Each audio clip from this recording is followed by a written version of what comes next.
Hello everyone, assalamu alaikum. How are you all? I hope you are well.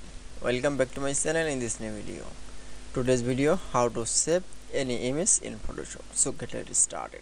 At first, open your Photoshop document. Now you can see save any image in Photoshop. Now firstly, any image in the insert. Now going to the file one option, then click. Now click from open option. Now find your picture. Now select from picture. Now click from open option.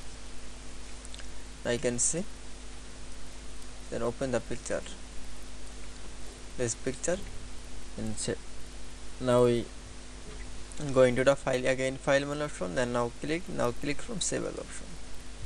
Now save is the name file and the format. Now this format in the PNG. Now choose from JPG. Now click and file name. Now click save, then click OK.